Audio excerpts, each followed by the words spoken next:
On KYW News Radio 1060, you're listening to Breakfast with the Candidates. 5 Democrats who want to be the next mayor of Philadelphia are in our studios for their first live debate of the campaign. Here's your moderator, KYW special contributor, Larry Kane. Veteran City Hall Bureau Chief Mike Dunn has the next question to Shaka Fatah. Congressman, during your tenure in Congress, you voted consistently in opposition to vouchers that could allow middle-class families to send their children, that is, to private schools. But you yourself send a child to private school. And my question is, don't you think that Philadelphia families that have lesser means than the Fatah family should be able to send their kids to private school, stay in the city with the help of vouchers? Well, first of all, I've supported efforts for dollars to be raised for private school scholarships through the Blocks program and through other programs. And I think that what you should note is that there's no one in this race, in fact, no one in this city who's done more for public education than me. I provided scholarships for every single graduate of any high school in our city, public, private, and parochial. And you mentioned my young daughter, but my 2 oldest children went to public schools. I went to public school. My wife went to public school. The issue of private vouchers with taxpayers' money is a question of public policy. And my position is that private choices should be paid for privately. Public choices should be paid for publicly.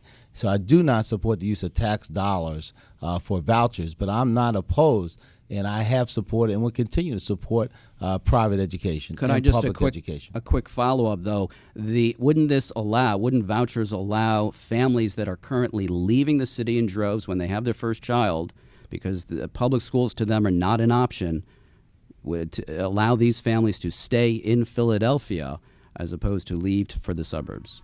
Well, they've tried this in Milwaukee and other places. It hasn't worked. They've tried it in D.C. and it hasn't worked. What I think that you need to do is to focus on creating I was out at the Microsoft High School of the Future. We need to create great schools all over our city. And I think that rather than focus on diverting public dollars, is when we talk about safety, to take money from the police department to give it to a citizen so they can hire their own security guard is just going to take money away from the police force that we need. Okay. So when we look at public goods, we have to support them with public dollars. Tom Knox. Well, I believe we have to help families that are needy find ways to help to fund their education, even if it's by giving vouchers. I do believe, though, that we have to give charter schools a chance. Charter schools are helping Philadelphia. We need to make sure that, though, if we have charter schools, we hold them accountable and make sure that they have the high standards that they say they're going to have. Some of the charter schools don't work. So I believe that we need to find a way for every family in Philadelphia to be able to educate their kids the way they want to. Michael Nutter. Well, as a former member of City Council, I've certainly been a strong supporter of public education in Philadelphia. My daughter, as many know, does attend public school. And the program that the Congressman started has partially city funding, which I supported at the time that I was in City Council, also working to make sure that the program was available to all students throughout Philadelphia, regardless of what school system they attended, whether public, parochial, or private. So I have a very strong record on public education. Bob Brady. Public education needs our help. We need to have smaller class sizes. We need to have our teachers teach and our students learn. We need safety in schools. We can't have teachers that are in the hospital as we speak, and it's a shame that $21,000 per child outside the city, $11,000 per child inside the city. Our children are just as good as their children outside the city. We need to fix that. We need to make sure that, again, I've been involved in many issues with the teacher strikes, make sure that the kids go to school and make sure that the teachers teach. And again, smaller class sizes would allow us to have those people that are moving out of the city maybe stay in the city because their children will get a better education. Dwight Evans. First, I want to correct one thing that the Congressman Fatah said, that in Milwaukee and Washington, D.C., the program is working. A Democratic mayor in Washington supported it. A Democratic mayor in Milwaukee supported it. Vouchers? Yes, they both. Democrats supported it. Both Democratic mayors supported it. Secondly, in Pennsylvania, the reason I don't think it would happen is because Governor Rendell is not for it. I am for tax credits. We spend $40 million on tax credits. We need tax credits. I do believe your point, the gist of your point was, all of us have power and all of us have positions on this podium. We can send our kids to special admission schools, whatever schools they go, but poor families don't have the same options. So I believe poor families should have the same options. If you want to transform this city, tax credits like charter schools and options should be able. That's the American way. The American way is to have freedom and choice. And I believe that everybody should have freedom and choice. Steve Tawa has a question for Tom Knox. Mr. Knox, I'm going to rattle off a few moments in your business career. Crusader Bank was fined $10,000 by a federal agency in 2000 for predatory lending practices. When you took over the ailing Fidelity Mutual in 1993, you attempted to retract enhancements to the employee's pension plan that had been promised. In 2002 and 2004, Maryland regulators fined your Fidelity Insurance Group, no relation to the other Fidelity, for various violations, including telling customers they needed to get a doctor's okay before going to an emergency room. What do you say to the people who believe there's a pattern to Tom Knox's business practices that includes taking advantage of middle or lower income residents who make up most of the electorate in the city of Philadelphia? Well, the Fidelity violations weren't portrayed exactly the way they are, Steve. Fidelity never told people that they had to go get a doctor's permission to go to an emergency room. All they did was told them that before going to an emergency room, they should consider going to see their own doctor where they were better off.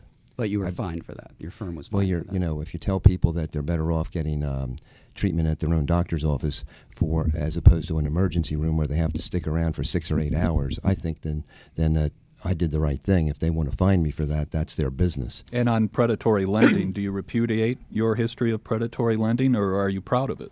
Well, banks make loans. We had less than 2% of our assets were invested into predatory lending or payday loans. When we were told that it wasn't a good business to be in, we got out of it. We were in it 15 months. It took us another 3 months to wind down. We got out of it before every other bank got out of it. So we weren't in it. Do you regret it? At the time, I think we made the right decision. I thought that people needed to be able to get small micro loans. They were having loans. People were suffering. People needed $100 to get a prescription for their kids so they would stop suffering, and they couldn't get this money. We need to make sure that people have the ability to get that. Microloans are important. I intend to make sure that when I'm mayor, microloans are available to people. I don't want to charge predatory rates. The city is going to make sure that banks can do these things for people that are in need. Michael Nutter. I think we need to make sure that there is as much opportunity for people in the city to grow and flourish. We need to improve access to capital with legitimate banking services in Philadelphia, but also grow our neighborhoods. I've spent the last 15 years trying to serve people as best I can as a member of City Council to improve their lives and make things better for people throughout Philadelphia. Bob Brady. Larry, myself, Dwight, Chaka, and Michael have 95 years sitting in this room of service, of helping people. 95 years of service. Have a record. Steve Tower, you just gave us Tom Knox's record. Dwight Evans. Larry, I carried the water to have the predatory law in the state to prevent predatory lending first. Secondly, I came up with a specific microloan program through the Benjamin Franklin Partnership. The difference in my aspect of my description is I have a record. I'm proud of the record. I've demonstrated it. So, one, I did do a microloan program through the Benjamin Franklin Partnership, as well as push the law through against predatory lending. Shaka Fatah. We have the highest rate of poverty of any big city in the country. We have the lowest rate of educational attainment. We have real serious challenges facing our city. So I know that we got to ask these pointed questions. I hope that at some point we'll get to what we might be able to do to actually help our city. That what I'm running for mayor for is to focus on the real challenges facing our city. I think that the notion that you can find something to pick apart in any of our careers is well noted. But the truth is that the voters of our city are going to elect one of us on May 15th, and I think people deserve an opportunity to know what our real records are and what our proposals are to move our city forward. Mike Dunn has a question for Michael Nutter, and we'll return to Breakfast with the Candidates after this short break with that question on KYW News Radio 1060.